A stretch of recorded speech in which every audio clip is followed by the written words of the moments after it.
Hello friends, विद्यार्थी classes math plus में आपका स्वागत है। आज हम डॉक्टर मनोहर रे गणित कक्षा 10 के बुक से प्रश्नावली 1A के सभी प्रश्नों को हल करेंगे। इसमें हमने प्रश्न संख्या 1 से लेकर के प्रश्न संख्या 8 तक के सभी प्रश्नों को पिछले वीडियो में करा रखा है। आज हम प्रश्न संख्या 9 से हल करेंगे, जिसमें दिया है प्रश्न संख्या 9 में यूक्लिड विभाजन प्रमेयिका का प्रयोग करके दर्शाइए कि किसी धनात्मक पूर्णांक का वर्ग किसी पूर्णांक यम के लिए 3m या 3m प्लस 1 के रूप का होता है। तो चलिए हम बिना देर किए इसे स्टार्ट करते हैं। प्रश्न संख्या 9। लेकिन इस प्रश्न संख्या 9 को हल करने से पहले आप लोग सबसे पहले इसके पिछले उदाहरण यानी उदाहरण नंबर 9 को पढ़ लेंगे। एकदम उदाहरण नंबर 9 के तरीके से ये प्रश्न हल होगा। अगर आप लोग इस उदाहरण नंबर 9 को अच्छी तरीके से पढ़ लेंगे तो इस प्रश्न को समझने में आपको बहुत ही आसानी होगा। तो आइए हम हल करें। यहाँ पे लिखेंगे माना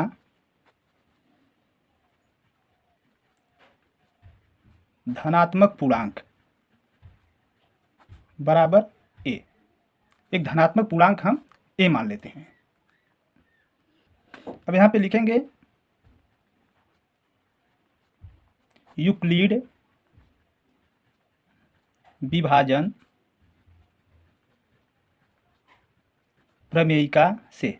यहाँ पर हम लोग यूक्लिड विभाजन प्रमेयिका का प्रयोग करेंगे, जो कि हमारा होता है यहाँ पर a is equal to b q plus r. यहाँ पर a is equal to b q plus r. तो लेकिन यहाँ पर हम b के जगह पे, यहाँ पे आप लोग ध्यान देंगे, यहाँ पर हमें इसे 3m के रूप में लिखना है। तो यहाँ पे b के जगह पे हम 3 का प्रयोग करेंगे। तो यहाँ पे लिखेंगे a is equal to 3q plus r, जहाँ r is less than equal to 0। ये r जो है ये 0 से बड़ा है। 0 is less than equal to r, इसे हम पढ़ सकते हैं 0 is less than equal to r. ये 0 जो है r से छोटा है और r के बराबर भी है, और r जो है इज इक्वल टू ये b यानी 3 के से छोटा होगा। r is less then 3। अब यहाँ पर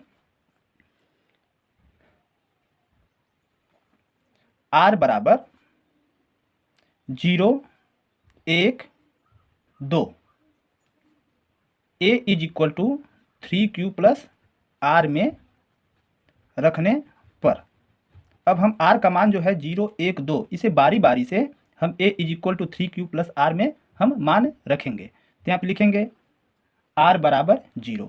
यदि r बराबर हम 0 लेते हैं, r जो है 0 के बराबर लेते हैं, तो r का मान ये 0 जो है इसमें हम प्रतिस्थापित करेंगे।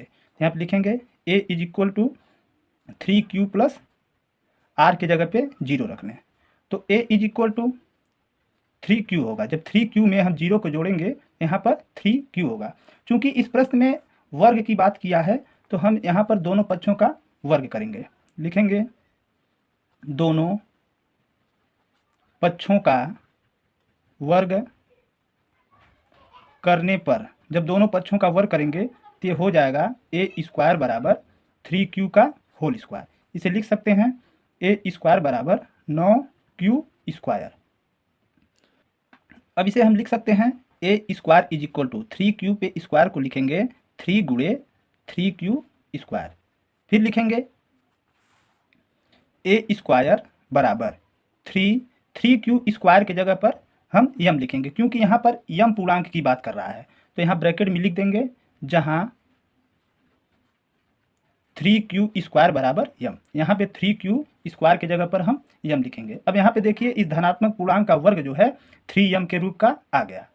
फिर यहाँ लिखें r बराबर 1। यदि हम r बराबर 1 लेते हैं तो इस 1 का मान जो है हम यहाँ पे 3a बराबर 3q प्लस आर में रखेंगे। तो इसे लिखेंगे a is equal to 3q plus r की जगह पर 1 लिख देंगे। अब पुनः फिर हम इसे क्या करेंगे, दोनों पक्षों का वर्ग करेंगे। लिखेंगे दोनों पक्षों का वर्ग करने पर। जब दोनों पक्षों का वर्ग करेंगे तो यहाँ हो जाएगा ए स्क्वायर बराबर 3q प्लस 1 का होल स्क्वायर, जिसे हम लिख सकते हैं, इसे a प्लस बी के होल स्क्वायर में तोड़ेंगे तो यहाँ पर हो जाएगा 9q square plus 6q plus 1। इसे हम a प्लस बी के होल स्क्वायर में तोड़ दिए। अब हम यहाँ पर ये 9q स्क्वायर प्लस 6q में हम कामन लेंगे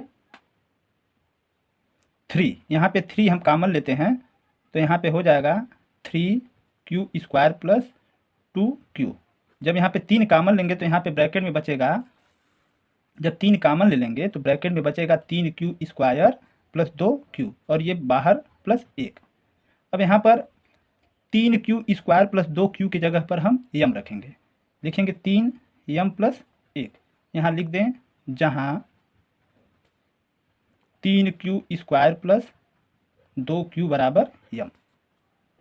अब हमें देखिए इस किताब में हमें क्या करना था, 3m और 3m प्लस 1 इसके रूप में लाना था, तो जो कि हमें यहाँ पर 3m और 3m प्लस 1 के रूप में मान आ गया। अतः हम लिख सकते हैं, अतः किसी भी धनात्मक पूर्णांक का वर्ग यम पूर्णांक के लिए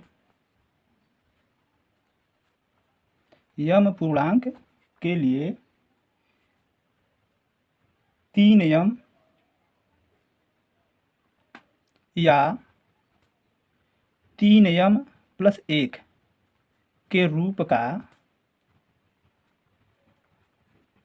होता है। अगर आपके इस प्रश्नावली के प्रश्न समझ में आ रहे हैं, वीडियो अच्छी लग रही हो तो आप इस वीडियो को लाइक कीजिए और चैनल को सब्सक्राइब कीजिए ताकि हम आपको सारे अपडेट आप तक पहुंचा सकें और वीडियो पर हमेशा लगातार आप बने रहिए। अब हम इसके अगले प्रश्न संख्या 10 पर आते हैं। इस प्रश्न में कह रहा है, यूक्लिड विभाजन प्रमेयिका का प्रयोग करके दिखाइए कि किसी धनात्मक पूर्णांक का घन 9m 9m प्लस 1 या 9m प्लस 8 के रूप का होता है। पिछले प्रश्न में धनात्मक पूर्णांक का वर्ग दिया था, लेकिन 10वें प्रश्न में जो है धनात्मक पूर्णांक का घन दिया है। ये प्रश्न भी ठीक 9वें प्रश्न के जैसे ही लगेगा, लेकिन अंतर क्या है, 10वें प्रश्न में घन करना है और 9वें प्रश्न में वर्ग करना था। तो चलिए इसको हम स्टार्ट करते हैं। ये प्रश्न संख्या 10, यहाँ पर लिखेंगे, माना धनात्मक पूर्णांक बराबर a, यूक्लिड विभाजन प्रमेयिका से। अब यूक्लिड विभाजन प्रमेयिका का प्रयोग करेंगे। यहाँ पे लिखेंगे a बराबर, यहाँ पे 9q प्लस r, जहाँ ये 0 जो है is less than equal to r, 0 जो है r से छोटा है या r के बराबर है, या इसे कह सकते हैं r जो है 0 से बड़ा है या 0 के बराबर है। r इज लेस देन ये 9, ये r जो है 9 से छोटा होगा, इसलिए r बराबर 0 1 2 3 4 5 6 7 8 रखने पर r का मान जो है इस a बराबर 9q प्लस r में ये सब मान रखेंगे। अब यहाँ पे लिखेंगे, यदि r बराबर 0, अगर यदि r बराबर हम 0 लेते हैं तो यहाँ पर a बराबर होगा 9q प्लस r, r की जगह क्या रख दें 0, तो इसे लिख सकते हैं a बराबर 9q। चूंकि इस प्रश्न में घन की बात किया है तो हम यहाँ पर लिखेंगे दोनों पक्षों का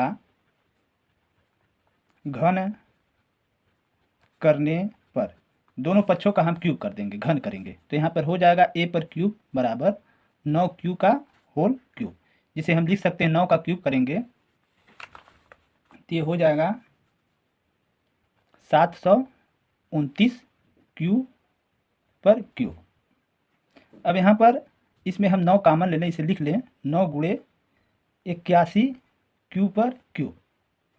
फिर यहाँ पर लिखेंगे 9, 81 क्यू के जगह पर हम लिख देंगे यम, यहाँ ब्रैकेट में लिखेंगे जहाँ 81 क्यूब पर क्यूब बराबर यम। अब यहाँ पर देखते हैं ए पे क्यू, यानी इस धन पूर्णांक का घन जो है 9 यम के रूप में आ गया। फिर लिखेंगे यहाँ पर यदि r बराबर 1, यदि r बराबर हम 1 रखते हैं तो यहाँ पर हो जाएगा a बराबर 9q प्लस 1। फिर यहाँ पर दोनों पक्षों का घन करेंगे, दोनों पक्षों का घन करने पर, जब दोनों पक्षों का घन करेंगे तो ये हो जाएगा a पर क्यूब बराबर 9q प्लस 1 का होल क्यूब। अब इसे जो है हम a प्लस बी के होल क्यूब के फार्मूले पर तोड़ देंगे। तो a प्लस बी के होल क्यूब का फार्मूला होता है हमारा, यहाँ पे हम लिख देते हैं a प्लस बी का होल क्यूब बराबर होता है a पे क्यूब प्लस b पर क्यूब प्लस 3ab कोष्टक में a प्लस बी। इसी फार्मूले पर हम इसको तोड़ेंगे, तो a पर क्यूब यानी 9q का हम होल क्यूब करेंगे तो ये हो जाएगा 729 क्यू पर क्यूब, प्लस b पर क्यूब यानी हम 1 का क्यूब करेंगे तो 1 होगा, प्लस 3ab, तो 3ab लिखेंगे तो यहाँ पे 27 क्यू होगा। अब ब्रैकेट में a प्लस बी यानी 9q प्लस 1 हो जाएगा। इसे और हल करते हैं हम तो ये हो जाएगा 729 क्यू पर क्यूब प्लस 1 प्लस 27 का गुणा 9 में करेंगे तो 9 सते 63 और 9 दूना 18 6 24 243 और क्यू का गुणा क्यू में करेंगे तो क्यू स्क्वायर, फिर प्लस 27 क्यू का गुणा प्लस 1 में करेंगे तो प्लस 27 क्यूब हो जाएगा। अब इसे हम अवरोही क्रम में लिख लेते हैं तो लिखेंगे 729 क्यू पर cube plus 243 Q square plus 27 Q plus ये एक जो है यहाँ पर लिख देंगे।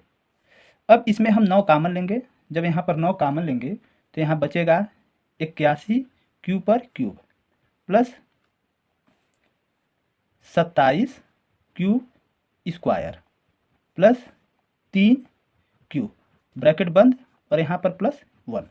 अब यहाँ पर ये 9 है, 81 क्यू पर cube plus 27 Q square plus 3 Q, इसके जगह पर हम लिखेंगे यम प्लस ये 1, यहाँ पे लिख देंगे ब्रैकेट में जहाँ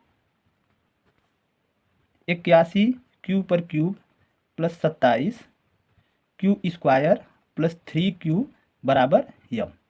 तो यहाँ पर अब देख रहे हैं इस धन पूर्णांक का घन जो है 9 यम प्लस 1 के रूप का आ गया। अब पुनः हम यहाँ पे लिखें यदि r बराबर 2, यदि हम r बराबर 2 रखते हैं तो यहाँ पर हो जाएगा a बराबर 9q प्लस 2। पुनः हम इसका घन करेंगे, दोनों पक्षों का घन करेंगे, लिखेंगे दोनों पक्षों का घन करने पर, जब दोनों पक्षों का घन करेंगे तो ये a पर क्यूब हो जाएगा बराबर 9q प्लस 2 का होल क्यूब। अब इसमें हम जो ये 9q प्लस 2 का होल क्यूब है पुनः हम इसी फार्मूले पर a प्लस बी के होल क्यूब के फार्मूले पर पुनः इसे हम तोड़ेंगे, तो यहाँ लिखेंगे a पर क्यू बराबर 9q का होल क्यूब यानी 729 क्यू पर क्यूब प्लस 2 का क्यूब होगा 8 प्लस ये 9 दूना 18 3 54 यानी 54 जो है क्यू होगा और ब्रैकेट में 9q प्लस 2। अब इसे हम हल करें, 729 क्यू पर क्यूब प्लस 8 प्लस 54 क्यू का गुणा 9 क्यूब में हम करेंगे। यहाँ पर 9 चौक 36 और 9 पचे 45, 3 48, ये क्यूब स्क्वायर हो जाएगा। प्लस 54 का गुणा 2 में, तो 2 चौक 8 और 2 पचे 10, 108 क्यू हो जाएगा। अब इसे हम पुनः अवरोही क्रम में लिखते हैं। ये 729 क्यू पर cube plus 486 Q square plus 108 Q और ये प्लस 8। अब इसमें हम 9 कामन लेते हैं। जब 9 कामन लेंगे तो ये हो जाएगा 81 क्यू पर cube plus 54 Q square plus ये 12 क्यू होगा, ब्रैकेट बंद, प्लस 8। अब यहाँ पर 9 है, 81 क्यू पर cube plus 54 Q square plus 12 Q की जगह पर हम यम रख देंगे। अब प्लस 8 यहाँ पे लिखेंगे, जहाँ 81 क्यू पर cube plus 54 Q square plus 12 Q बराबर यम। अब यहाँ पे देखते हैं, इस धन पूर्णांक का घन जो है 9m प्लस 8 के रूप में आ गया। अब इस प्रश्न में देखिए, हमें लाना था 9m प्लस 1 या 9m प्लस 8। तो जब इतना हमारा आ गया तो हम इसको यहीं पर छोड़ देंगे और यहाँ पे लिखेंगे, अतः किसी भी धनात्मक पूर्णांक का घन 9m पूर्णांक का घन यम पूर्णांक के लिए, यम पूर्णांक के लिए 9m प्लस 1 या 9m प्लस 8 के रूप का होता है। तो इस प्रकार से ये प्रश्न संख्या 10 जो है हमारा समाप्त हुआ। अब हम इसके अगले प्रश्न संख्या 11 पर आते हैं, जिसमें कह रहा है 441, 567 और 693 का HCF ज्ञात करने के लिए यूक्लिड की विभाजन एल्गोरिथ्म का प्रयोग कीजिए। यहाँ पर हमें यूक्लिड विभाजन एल्गोरिथ्म का प्रयोग करने के लिए प्रयोग करके इसका HCF ज्ञात करना है।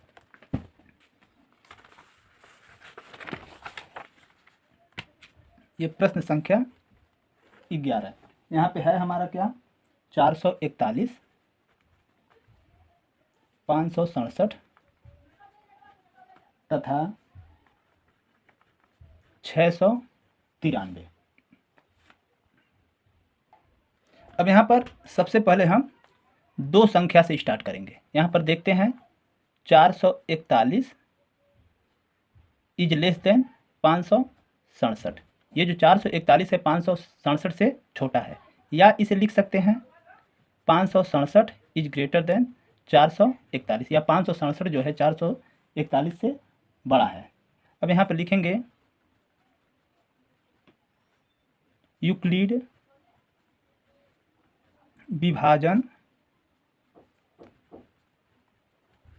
एल्गोरिथ्म से, यहाँ पर यूक्लिड विभाजन एल्गोरिथ्म का प्रयोग करेंगे, जो कि हमारा होता है a is equal to b q plus r, जहाँ 0 is less than equal to r is less than b. अब इसमें हम चरण 1 से स्टार्ट करेंगे, जो कि हम पिछले वीडियो में आपको बता चुके हैं। यहाँ पे लिखेंगे चरण 1। अब यहाँ पर लिखेंगे ये 567 बराबर 441। ये 567 जो है इसको हम a is equal to b q plus r के रूप में तोड़ेंगे। तो इसे हम तोड़ने के लिए एक भाग का हम सहारा लेते हैं तो क्या करें, 567 में 441 का भाग देंगे जो कि हमारा जाएगा एक बार में, तो यहाँ हो जाएगा 441। अब 7 में से 1 निकलेगा 6, 6 में से 4 निकलेगा 2 और 5 में से 4 निकलेगा 1। तो इसे हम लिख सकते हैं 441 गुणे 1 प्लस 126। अब यहाँ पर देखते हैं ये r जो है 0 के बराबर नहीं आया, r is not equal to 0। जब ये r 0 के बराबर नहीं आया तो पुनः हम चरण 2 का प्रयोग करेंगे। तो यहाँ पे लिखेंगे चरण 2। अब ये जो 441 है अब एक रूप में काम करेगा, तो यहाँ लिखेंगे 441 बराबर 126 गुणे, यहाँ पर लिखेंगे 126 गुणे। तो यहाँ पर हम करके देख लेते हैं 126 का भाग 441 में, तो इसमें 126 का भाग जो है 3 बार जाएगा, 3 छक 18, 3 दूना 6, 1 7 और 3 1 कम 3। इसे घटा लें, 11 में से 8 निकलेगा 3 और यहाँ पे 3 बचा, 13 में से 7 निकलेगा 6। तो इसे हम लिख सकते हैं 126 गुणे 3 प्लस 63। यहाँ लिखेंगे 126 गुणे 3 प्लस 63। अब यहाँ पे देख रहे हैं ये r जो है हमारा 0 के बराबर नहीं है, तो यहाँ लिखेंगे चूँकि r is not equal to 0। अब ये 0 जब नहीं आया तो हम पुनः चरण 3 का प्रयोग करेंगे, यानी इस क्रम को आगे बढ़ाएंगे। कब तक बढ़ाएंगे, जब तक कि r हमारा 0 नहीं आ जाता है। तो यहाँ पे लिखेंगे चरण 3। अब यहाँ पे लिखेंगे 126 बराबर 63 गुणे, और यहाँ पे कर लेते हैं ये 63 का भाग 126 में देंगे तो ये 2 बार जाएगा, 2 3 6 और 2 6 12। अब यहाँ पे देखिए ये कट गया और ये शेषफल जो है हमारा 0 आ गया, तो इसे लिख सकते हैं 63 गुणे 2 प्लस 0। अब यहाँ पे देखते हैं r जो है हमारा 0 आ गया, ये चूंकि r इज इक्वल टू 0। जब ये r 0 हो गया तो 63 जो है इन दोनों संख्याओं का HCF होगा, ये 63 जो है इन दोनों संख्या का HCF होगा। जब इसका HCF 63 हो गया तो अब 63 और ये 693 इन दोनों संख्या को एक साथ लेकर के HCF निकालेंगे। तो यहाँ लिखेंगे पुनः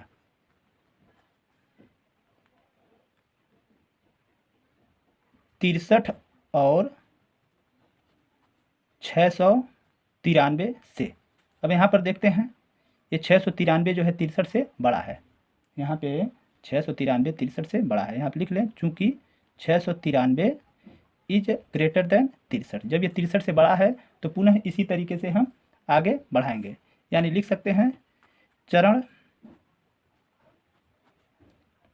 4 हम लिखें। अब चौथे चरण में हम लिखेंगे यहाँ पर 693 बराबर 63 गुणे। अब यहाँ पर भाग के माध्यम से देख लेते हैं कि 63 का भाग जो है हम 693 में करते हैं, तो ये एक बार जाएगा 63, यहाँ पर 6 बच गया, ये कट गया। अब 3 उतार लिए, पुनः एक बार जाएगा 63 एक कम 63, ये कट गया। अब यहाँ पे देखते हैं ये शेषफल 0 आ गया, जिसे लिख सकते हैं 63 गुणे 11 प्लस 0। अब यहाँ पे देख रहे हैं ये r 0 हो गया, यहाँ पे लिखेंगे चूँकि r इज इक्वल टू 0। जब ये 0 हो गया तो इसलिए हम यहाँ पे लिख सकते हैं 441, 567 तथा 693 का HCF बराबर ये जो है 63 आंसर हो जाएगा, 63 आंसर। अब हम इसके अगले प्रश्न 12 पे आते हैं, जिसमें कह रहा है दर्शाइए कि किसी धनात्मक पूर्णांक का वर्ग किसी पूर्णांक q के लिए या तो 4q या 4q प्लस 1 के रूप का होता है। ये 12वां प्रश्न जो है ये प्रश्न संख्या 9 के तरीके से हल करेंगे। तो चलिए इसको हल करते हैं। ये प्रश्न संख्या 12,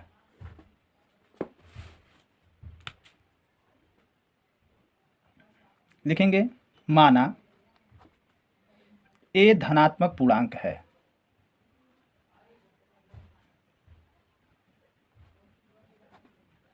या तो लिख सकते हैं माना धनात्मक पूर्णांक बराबर a। तो यूक्लिड विभाजन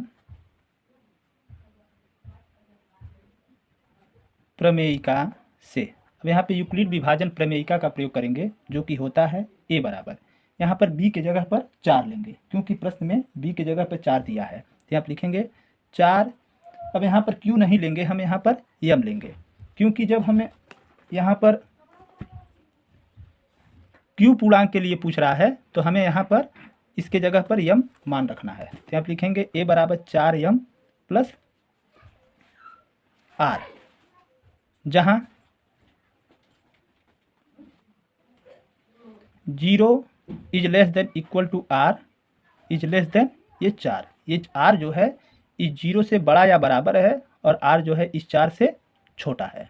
तो यहाँ पर हम इसलिए r बराबर 0 1 2 3 लेने पर r का मान जो है 0 1 2 या 3 रखेंगे। तो यहाँ पर लिखेंगे यदि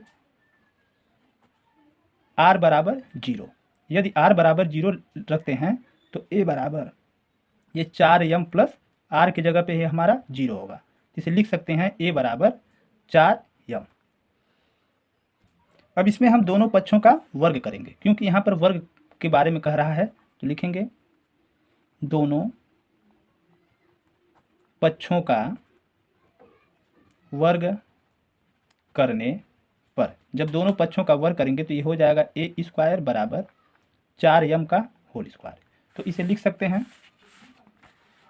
यहाँ पर a स्क्वायर बराबर 4 का वर्ग जो है हमारा 16m स्क्वायर होगा। इसे लिख सकते हैं a स्क्वायर बराबर 4 गुणे 4m स्क्वायर। पुनः लिखेंगे a स्क्वायर बराबर 4, ये 4m स्क्वायर की जगह पर हम लिखेंगे q, लिख देंगे ब्रैकेट में, जहाँ 4m स्क्वायर बराबर q। अब यहाँ पे देखिए इस धनात्मक पूर्णांक का वर्ग जो है 4q के रूप में आ गया। अब यहाँ पे लिखेंगे यदि r बराबर 1, यदि हम r की जगह पर 1 मान रखते हैं तो यहाँ पर हो जाएगा a is equal to 4m plus r की जगह पर 1 रख देंगे। अब पुनः हम इसका वर्ग करेंगे, ये स्क्वायर नहीं है, a is equal to 4m plus 1। अब यहाँ पर लिखेंगे दोनों पक्षों का वर्ग करने पर, जब दोनों पक्षों का वर्ग करेंगे तो हो जाएगा a स्क्वायर बराबर 4m प्लस 1 का होल स्क्वायर। यहाँ पे लिखें a स्क्वायर बराबर, इसे a प्लस बी के होल स्क्वायर में तोड़ देते हैं जो कि हमारा फार्मूला होता है a प्लस बी का होल स्क्वायर बराबर a स्क्वायर प्लस 2ab और प्लस b स्क्वायर। इसी फॉर्म में हम इसको तोड़ेंगे, तो यहाँ पे लिखेंगे a स्क्वायर यानी 4m का स्क्वायर हो जाएगा 16m स्क्वायर प्लस 2ab यानी 2 चौक 8 1 8m और प्लस b यानी 1 का वर्ग जो है हमारा 1 होगा। अब इसे लिख सकते हैं, इसमें 4 हम कॉमन लेंगे तो 4m स्क्वायर प्लस 4 दूना 8 2m होगा। अब कोष्टक के बाहर प्लस 1 लिखेंगे। अब यहाँ पर 4, ये 4m स्क्वायर प्लस 2m की जगह पर हम लिख देंगे q प्लस 1। यहाँ पर लिखेंगे जहाँ 4m स्क्वायर प्लस 2m बराबर q, क्योंकि m पूर्णांक के बारे में बात कर रहा है, q पूर्णांक के बारे में बात कर रहा है, यहाँ पर m पूर्णांक हमें नहीं लेना है। अब यहाँ पर इस प्रश्न में धनात्मक पूर्णांक का वर्ग जो है ये 4q और 4q प्लस 1 के बारे में पूछ रहा है, तो यहाँ पे लिखेंगे अतः किसी भी धनात्मक पूर्णांक का वर्ग q पूर्णांक के लिए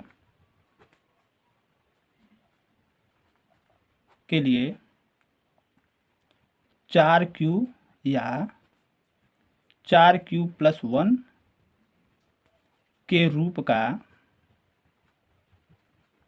होता है।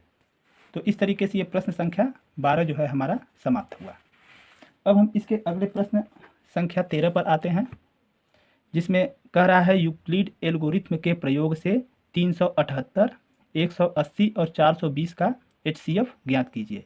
तो इस प्रश्न को हम प्रश्न संख्या 11 की तरीके से हल करेंगे। ये प्रश्न संख्या 13 जो कि हमारा संख्या दिया है 378, 180 और 420, इसका हमें HCF निकालना है। तो सबसे पहले हम दो संख्या को एक साथ लेकर के HCF निकालेंगे। यहाँ पर लिखेंगे 378 और 180 से।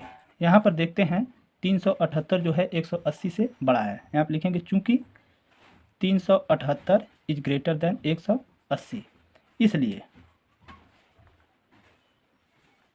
यूक्लिड विभाजन एल्गोरिथ्म से। अब यहाँ पे यूक्लिड विभाजन एल्गोरिथ्म का प्रयोग करना है, जो कि होता है A = BQ + R, जहाँ 0 is less than equal to R is less than B। ये R जो है 0 से बड़ा और 0 के बराबर होता है, और R जो है B से छोटा होता है।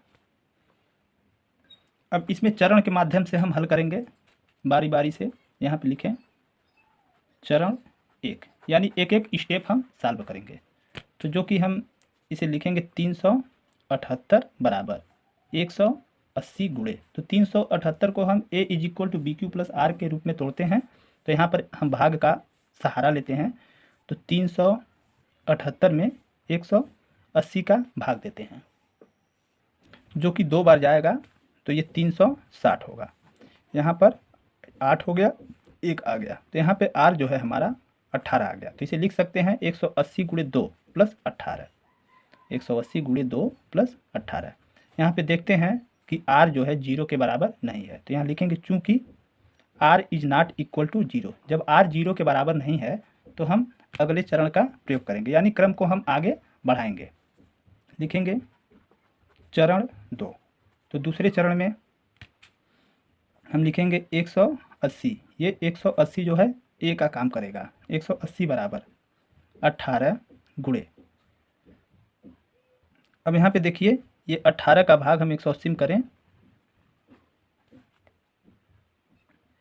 तो यहाँ पर 18 का भाग देंगे तो एक बार 18 ये कट गया, ये 0 जो है यहाँ उतर जाएगा। तो इस प्रकार शेषफल जो है हमारा 0 आ गया। तो लिख सकते हैं 18 × 10, 18 × 10 + 0। यहाँ पे देख रहे हैं, लिखेंगे चूंकि R = 0। जब ये 0 आ गया तो ये 18 जो है हमारा HCF हो जाएगा। तो जब ये 18 HCF होगा तो इस 18 को और 420 को अब हम एक साथ लेकर के इसका HCF निकालेंगे। तो लिखेंगे इसलिए 420 और 18 से। अब हम इसमें अगले चरण पर आते हैं, चरण 3। इसे लिखेंगे 420 बराबर 18 गुणे। अब इसे हम भाग के माध्यम से देख लेते हैं। 18 का भाग जो है 420 में हम करेंगे। अब इसका भाग जो जाएगा 18 दूना 36, 12 में से 6 निकलेगा 6, ये कट जाएगा। अब यहाँ पे 0, अब 18 × 3 = 54, अब 10 में से 4 निकल जाएगा 6, ये जो है 5 बचा, 5 में से 5 निकलेगा तो ये 0 यानी कट जाएगा। अब इसमें हम देख रहे हैं शेष हमारा 6 आ गया। तो इसे लिखेंगे 18 × 23, 18 × 23 + 6। यहाँ पे देखते हैं R जो है ये 0 नहीं आया, तो लिखेंगे चूंकि R is not equal to 0। जब ये 0 नहीं आया तो इस क्रम को हम आगे बढ़ाएंगे। तो लिखेंगे चरण 4। चौथे चरण में हमारा इस चरण 4 में लिखेंगे 18 बराबर 6 गुणे, यहाँ पे देखिए 6 का भाग हम 18 में देते हैं तो ये 3 बार जाएगा, 6 तियाँ 18, ये कट गया। तो इसे लिख सकते हैं 6 गुणे 3 और प्लस ये शेषफल जो है हमारा 0 आया है तो लिखेंगे प्लस 0। यहाँ पे देखते हैं r जो है हमारा 0 के बराबर आ गया, तो यहाँ लिखेंगे चूंकि r इज इक्वल टू 0, जब ये 0 के बराबर हो गया तो इसका HCF जो है 6 हो गया। तो लिखेंगे अतः 378, 180 और 420 का HCF बराबर 6 आंसर हो जाएगा।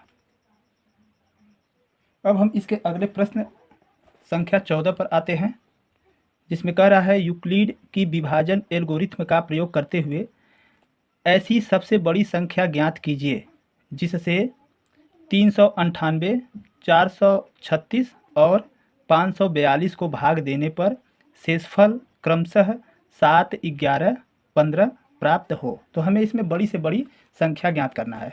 तो जब बड़ी से बड़ी संख्या ज्ञात करने के लिए कह रहा है तो उसका हमें HCF ज्ञात करना होता है। तो आइए स्टार्ट करते हैं। ये प्रश्न संख्या 14। अब यहाँ पर लिखेंगे 398, 398 माइनस 7। चूँकि वह बड़ी से बड़ी संख्या का 398 में भाग देने पर हमें शेषफल 7 प्राप्त होता है, तो इसलिए इस संख्या में हम 7 को घटाएंगे तो जो कि आएगा हमारा 391। और दूसरी संख्या 436 है, तो 436 में भाग देने पर हमारा शेषफल 11 प्राप्त होता है, तो इसमें 11 को हम घटाएंगे तो आएगा 6 में से 1 निकलेगा 5, 3 में से 1 निकलेगा 2 और ये 4, तो 425 आ जाएगा। तीसरी संख्या जो है हमारा 542 है, 542, तो इसमें भाग देने पर शेषफल जो है हमारा 15 प्राप्त होता है, इसमें से हम 15 घटा देंगे जो कि ये 12 में से 5 निकलेगा 7, यहाँ पे 3 बचा, 3 में से 1 निकलेगा 2 और ये 5, यानी 527। अब जो है 391, 425 और 527 का हम यूक्लिड विभाजन एल्गोरिथ्म से हम HCF ज्ञात करेंगे। यहाँ पे लिखेंगे 391 और 425 से। अब इसमें हम देख रहे हैं 425 391 से बड़ा है, तो यहाँ लिखेंगे चूंकि 425 इज ग्रेटर देन 391, इसलिए यूक्लिड विभाजन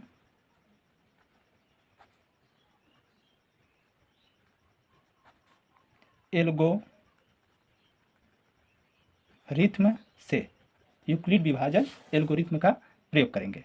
यहाँ पे लिखेंगे चरण फर्स्ट, यानी चरण 1, चरण 1 का प्रयोग करें तो हम 425 को हम लिखेंगे 391 गुणे। अब इसे हम भाग दे करके पता कर लेते हैं, तो ये 391 का हम भाग 425 में करेंगे तो ये भाग एक बार जाएगा 391, 5 में से 4 1 निकलेगा तो 4, अब 12 में से 9 निकल जाएगा तो ये हमारा 3 आएगा, यहाँ 3 से 3 निकलेगा तो ये कट जाएगा, तो यहाँ पे शेषफल जो है 34 आ गया। तो लिखेंगे 391 गुणे 1 प्लस 34 गुणे 1 प्लस 34। अब यहाँ पे देख रहे हैं ये r जो है 0 नहीं है, यहाँ पे लिखेंगे चूँकि r is not equal to 0, जब ये 0 नहीं है तो हम इस क्रम को आगे बढ़ाएंगे। यहाँ पर लिखेंगे चरण 2, तो दूसरे चरण में हम इसे लिखेंगे 391 बराबर ये 34 गुणे, अब इसे हम करते हैं तो 34 का भाग 391 में, तो एक बार हम ले जाएंगे तो ये 34, 9 में से 4 निकलेगा 5, ये कट जाएगा, 1 बचा तो 34 से कम 34, 11 में से ये 4 निकलेगा तो 7, यहाँ पर ये 4 में से 3 निकलेगा 1, तो इसे हम लिख सकते हैं 34 गुणे 11 प्लस 17, यहाँ लिखेंगे 34 गुणे 11 प्लस 17। एक चीज़ ध्यान दीजिएगा, ये सब जितना भी कार्य करना है सब हम रफ कार्य करेंगे। तो अब यहाँ पे देखते हैं, ये r जो है हमारा 0 नहीं आया, तो यहाँ लिखेंगे चूँकि r is not equal to 0। जब ये 0 नहीं आया तो पुनः हम इस क्रम को आगे की तरफ बढ़ाएंगे। यहाँ पर लिखेंगे चरण 3। तो तीसरे चरण में हम लिखेंगे यहाँ पर 34 बराबर। तो यहाँ पे देखिए, ये 34 में 17 का भाग दें तो 17 दूना 34, ये जो है हमारा कट गया, यानी शेषफल 0 आ गया। तो इसे लिख सकते हैं 17 गुणे 2 अब प्लस 0। अब इसे देखते हैं, यहाँ पे r जो है 0 के बराबर आ गया, तो लिखेंगे चूँकि r इज इक्वल टू 0। जब r 0 के बराबर हो गया तो इन दोनों संख्याओं का HCF हमारा 17 हो गया। जब ये 17 हो गया तो इस 17 और ये जो है 527, अब इन दोनों संख्या को हम एक साथ लेकर के HCF ज्ञात करेंगे। तो लिखेंगे पुनः यहाँ पर 527 और 17 से, अब फिर यहाँ देखते हैं कि ये 527 इज ग्रेटर देन 17। 527 17 से बड़ा है, तो इसलिए पुनः हम यूक्लिड विभाजन प्रमेयिका का प्रयोग करेंगे, यानी हम चरण 4 लिखते हैं, यानी इस क्रम को हम आगे की तरफ बढ़ाएंगे। तो यहाँ पे लिखें 527 बराबर 17 गुणे, तो हम यहाँ पर भाग दे करके पता कर लें कि क्या करना है हमें। तो 17 का भाग हम 527 में करेंगे, तो यहाँ पे जाएगा 17 तियाँ 51, तो यहाँ पे बच गया एक कट गया, पुनः 7 उतार लेते हैं तो 17 एकम 17, ये जो है कट गया, शेषफल हमारा 0 आ गया। इसे लिख सकते हैं 17 गुणे 31 प्लस 0। अब यहाँ पे देखिए ये r जो है हमारा 0 आ गया, तो लिखेंगे चूँकि r इज इक्वल टू 0। जब r 0 आ गया तो लिखेंगे इसलिए 300, या लिखें इसलिए वह बड़ी से बड़ी संख्या, बड़ी से बड़ी संख्या बराबर ये जो HCF 17 है, यही हमारा आंसर हो जाएगा। या तो हम ये भी लिख सकते हैं, या लिख सकते हैं वह बड़ी से बड़ी संख्या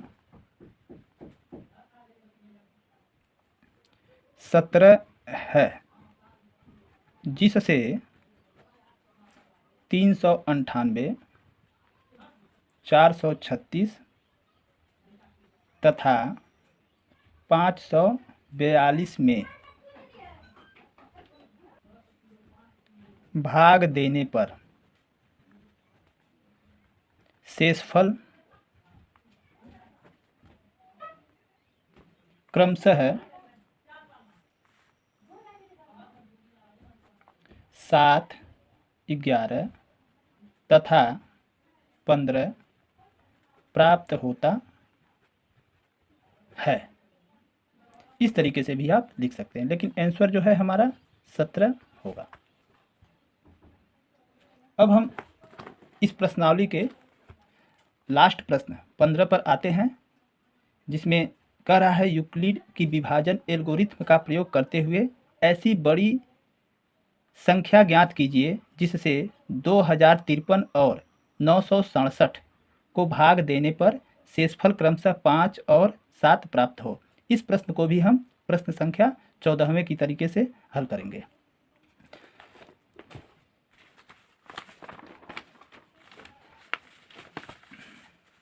यहाँ पे लिखें प्रश्न संख्या 15। हमारा संख्या इसमें क्या है 2053। 2053 में संख्या से जब भाग दिया जा रहा है तो शेषफल 5 आ रहा है, तो हम क्या करें 2053 में हम 5 को घटा देंगे, तो इसमें होगा 13 में से 5 निकलेगा 8 और यहाँ पर 4 आ गया 0 2, यानी 2048। दूसरी संख्या है हमारा 967। अगर बड़ी से बड़ी संख्या का भाग जो है 967 में दे रहे हैं तो शेषफल जो है 7 हमारा प्राप्त हो रहा है। तो इसमें जो है हम 7 घटा देंगे, तो 7 में से 7 निकलेगा 0, यहाँ बच गया 6 और 9, यानी 960 हो गया। अब इन दोनों संख्याओं का हम यूक्लिड विभाजन एल्गोरिथ्म के प्रयोग से HCF ज्ञात करना है।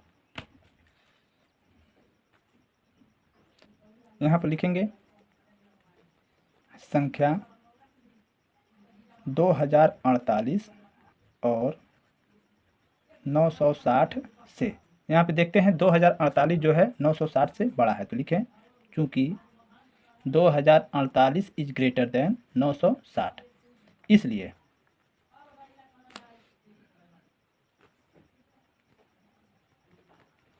यूक्लिड विभाजन एल्गोरिथ्म से, यहाँ पर हम चरण 1 से शुरू करते हैं। चरण 1, यहाँ पे लिखें 2048 बराबर 960 गुणे, तो हम भाग दे करके इसका गुणनखंड पता कर लें। यहाँ पर देखते हैं 960 का भाग हम 248 में देंगे, तो ये 2 बार जाएगा, 0, 2 छक्के 12 और 2 नवा 18, ये 1820 हो गया। तो यहाँ पे 8, 4 में से 2 निकलेगा 2 और 10 में से 8 निकलेगा ये 2। यहाँ पर ये गलत हो गया, 2 का गुणा 0 में 0, 2 छक्के 12, 2 नवा 18, 1 19, ये 19 होगा। तो ये 8, 2 और 10 में से 9 निकलेगा 1, यानी ये 128। तो इसे लिख सकते हैं 960 गुणे 2 प्लस 128, तो ये लिखेंगे 960 गुणे 2 प्लस 128। यहाँ देखते हैं ये r जो है 0 नहीं आया, तो यहाँ लिखेंगे चूँकि r is not equal to 0, इसलिए अब ये जो है अगले हम चरण का प्रयोग करेंगे, क्रम को आगे बढ़ाएंगे। तो यहाँ पर लिखेंगे चरण 2, तो ये दूसरे चरण में हम लिखेंगे 960 बराबर ये 128 गुणे, अब ये 128 का भाग 960 में करें, तो यहाँ पर भाग हमारा 7 बार जाएगा, 7 बटे 56, 7 दूना 14, 14 5 19, 7 एक कम 7 1 8, 10 में से 6 निकलेगा 4, ये 15 में से 9 निकलेगा तो 6 बचेगा। तो इसे लिख सकते हैं 128 गुणे 7 प्लस 64, 7 प्लस 64। यहाँ पर देख रहे हैं ये r 0 के बराबर नहीं है, तो यहाँ लिखेंगे चूँकि r is not equal to 0, जब ये 0 के बराबर नहीं है इस क्रम को हम आगे बढ़ाते हैं। तो यहाँ पे लिखेंगे चरण 3, तो तीसरे चरण में क्या है हम यहाँ पर करेंगे कि 128 बराबर ये 64 गुणे, तो यहाँ पर देखिए ये 64 का भाग हम 128 में देते हैं, तो यहाँ पर 2 बार जाएगा, 2 चौक 8 और 2 छक्के 12, ये कट गया। अब यहाँ पर शेषफल जो है हमारा 0 आ गया, तो इसे लिख सकते हैं 64 गुणे 2 और प्लस 0। यहाँ पे देखते हैं कि ये हमारा r जो है ये 0 आ गया, यहाँ लिखेंगे चूँकि r इज इक्वल टू 0, इसलिए HCF जो होगा हमारा ये 64 होगा, HCF बराबर 64। तो हम लिख सकते हैं अतः वह बड़ी से बड़ी संख्या 64 है जिससे 2053 और 967 में भाग देने पर क्रमशः 5 और 7